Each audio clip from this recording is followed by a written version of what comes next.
Hello. So today I have a few things that I wanted to go over, and I wrote them down on my notepad this time because last time I put them on my phone and I had to keep looking at my phone. I have the face unlock, and if I wasn't looking at the phone, I had to type in the password, and it was stressing me out because I felt rude because I couldn't look at you. I had to be looking at my phone. Anyway, I was raised a certain way and I went to private school, so it was just beaten into me that you have to look at the people you're talking to. You know what I mean? So the first thing is if you are a small or new creator, or you're a new entrepreneur and you're starting your own business and you happen to stumble upon this and watch it, or you're someone that subscribes to me and you're here for the party, I would love to know that about you. So if you could leave me a comment, I'd appreciate it, because the things that I'm sharing are the things that I'm learning along my journey. So I'm just curious to see if this is helpful to the people that are watching, or if the people that are watching are my aunt, my husband, and my best friend from church. Like, that's cool too. I love you guys. Thanks for coming. But if what I'm sharing is helpful, I would love to know that. So the first thing that I'm going to be jumping into is the one thing that I learned and tried and dabbled in this week. So I have tried using Instagram Edits as the app to edit my videos. And so I just started that this week because I was using CapCut. So whatever you're using for your editing software, CapCut is like pretty advanced. It can do a million different things, and I probably only know how to do like the smallest, teeniest, tiniest fraction of what it is able to do because I'm making like talking head reels, right? I'm not trying to make cinematic video, and nor do I think I will get into that. So it does have great editing features. The thing is, it's like a little bit complicated. So I did watch plenty of YouTube videos to figure out how to do it. And I have definitely learned a lot. But the Edits app, it feels way easier. It's way more user friendly. It's good for newbies. So if you're brand new to video editing, or if you want to jump into it and you're thinking, what type of software do I need to use? I would honestly say Instagram Edits is fine, especially if you're just using it for something basic. It still does have a lot of awesome features. I will also say I think it's more user-friendly for using on your mobile device. So normally I'll record on my phone and then I have to upload everything to my laptop and then I edit on my laptop. But with this, I was able to record it on my phone and just edit from my phone. I know that you can use CapCut on your phone. I just don't find it very user-friendly. And I don't know if that's a me problem. I have like long fingernails and big thumbs. So I think maybe it's a me issue, but I found IG Edits way more user-friendly on your mobile device, which is honestly just more convenient. So that's one of the things I learned this week. I'm trying to think of what else I want to learn coming out next week. I didn't write that down, but maybe it'll come to me.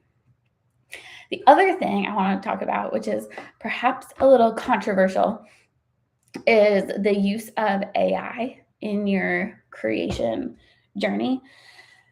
So I will say I started with ChatGPT. I was using ChatGPT just for like ideas and brainstorming. And then I've tried to use it for scripting. And then I switched to Claude, and I've been using Claude a lot more. Claude, I will say, is better at writing, but it's still not good. Like, it's still bad. So I do use AI, but it's a lot more for ideation. Or what I'll do is I will have the idea in my head and I'll kind of just like word vomit into Claude. And I'll say, like, write me a script based off of like this idea. And it'll write me the video script. And then I have to go in and edit it. And then what you can do is you can give Claude back the edited version of what you want it to sound like. So it sounds more like your voice. And you can say, this is the edited version that I've fixed and edited. Take this as feedback. And the more you do that, the smarter it gets. But again, it's still not great. Also, the hooks are usually very hit or miss. There have been times where I've been like, this is just so bad. Like, I can't really use any of this. And that's okay, right? Like, we're using it for free. We're helping it come up with ideas, organize the ideas that I did have. And so sometimes it just gives me garbage, but such is life. It is helpful though, especially if you have a reel that did really well. You can tell it like, oh, give me a few more ideas based off of this idea, or a few more ideas related to this, or what are people saying on the internet about this specific topic. So this week I actually even asked it because I'm watching YouTube videos trying to figure out how to get better at YouTube. And one of the things that people said was for ideas, go on Answer the Public, because you can search for things in your niche. So I was looking for things in the emotional intelligence space. And so it came up with certain things. It was like, oh, I like playing this game where I get to be Answer the Public. And I was like, sure. I mean, it's free, and Answer the Public you have to pay for, which I don't want to. Because again, as new creators, like, we don't really have the capital to be investing in this journey quite yet, right? Like, we're still figuring it out. So anything I can do for free, I'm going to be honest, I'm going to try to do it for free. So Claude was my little workaround. And so I said, pretend you're Answer the Public, look at different things like Reddit and any other search engines where you can get information. What are people asking and typing in related to emotional intelligence, or related to some of the other things that we've been talking about? Because it also has like a backlog of the things that I've already asked it to script for me or help ideate. And so I'm like, based off of what you know, I generally talk about what are people asking in my space. And it was actually able to give me some really good ideas and questions. And then I can take those questions and obviously answer them in my own way. I can even use Claude to help me script the answers to those questions. Sometimes it does give me good ideas back. Like, I'll have one or two ideas of my own, but I'll say, like, give me 3 steps to fix this problem, or give me 3 to 5 steps that would fix this problem. And I have like my own idea, and then it'll work in a couple extra steps. So it's definitely not something you can use to do all of your work for you. There was even one time this week that I wasn't using Claude at all to do the scripting for this one video. I just had something, like when something comes to you and you're like, this is what I want to talk about. So I wrote out the whole script and I put it into Claude, and I'm like, this is the type of thing I want to be talking about. And I'm like, this is how it should be sounding. And Claude was like, oh, wow, this is the best script yet, which I know that AI is designed to like kiss your butt. I know that. So I'm not going to, flatter myself, but it was like, oh yeah, this is a great script. I'm like, yeah, because I wrote it myself, and like, you didn't write it. So I will say, if you're going to be writing something yourself, it's probably still going to be coming out better.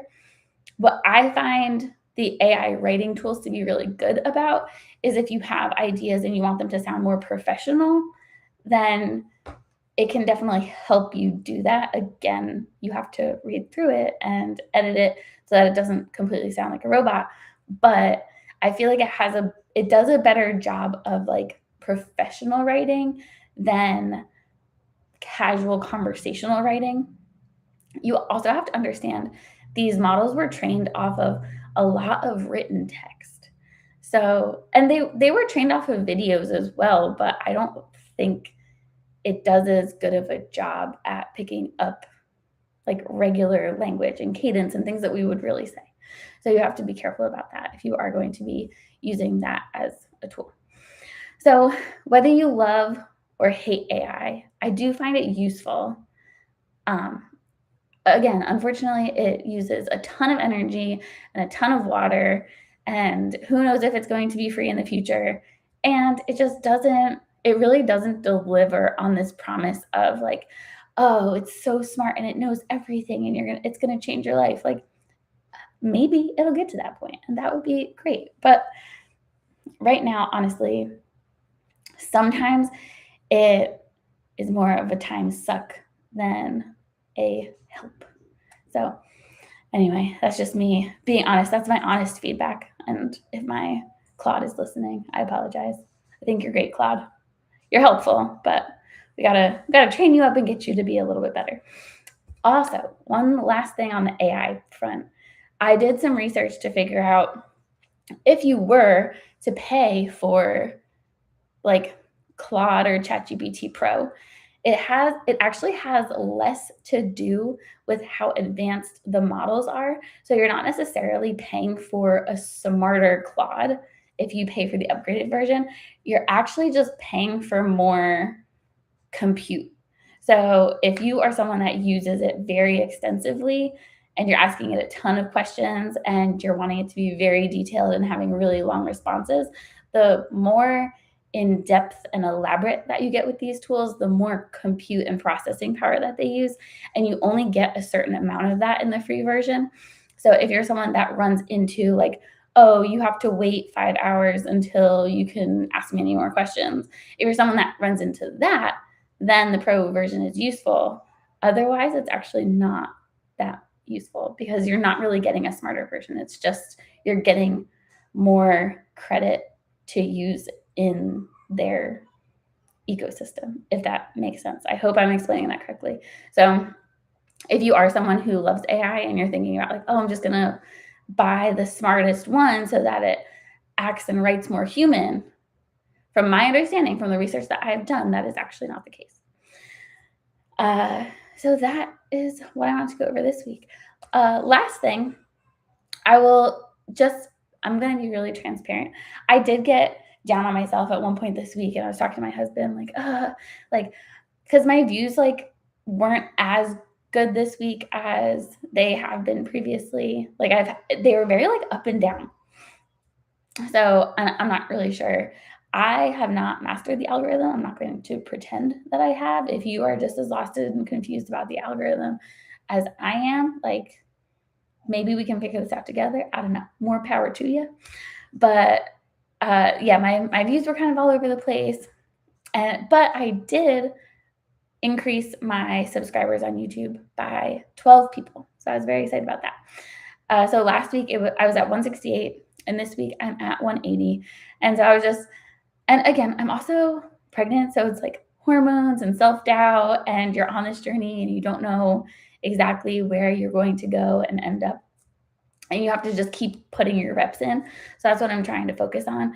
But I did get a little bit down on myself. And my husband was like, yeah, but how many subscribers do you have? And I was in the 170s somewhere. He was like, see, you're going to be at 200 in no time. And he is very encouraging. So if you needed a little pep talk, I hope that you can take some pep from my pep talk. And if you are on this journey, it is hard and you're not going to see the fast results that some days you're hoping for. And it's definitely not always going to be linear. So this past week, I had 12 new subscribers, but the week before I had more than that over the course of a week. So I am grateful for absolutely every single last one of you that has subscribed. So I don't want it to sound like that, but we want things to keep trending upwards, and sometimes they don't, and sometimes they plateau, and that's okay too. So if you are in this game, it can definitely be challenging, but keep going, keep putting your reps in. There are so many other creators that have been very successful just because they didn't quit. And the more reps that you do, the more you're going to keep learning and growing.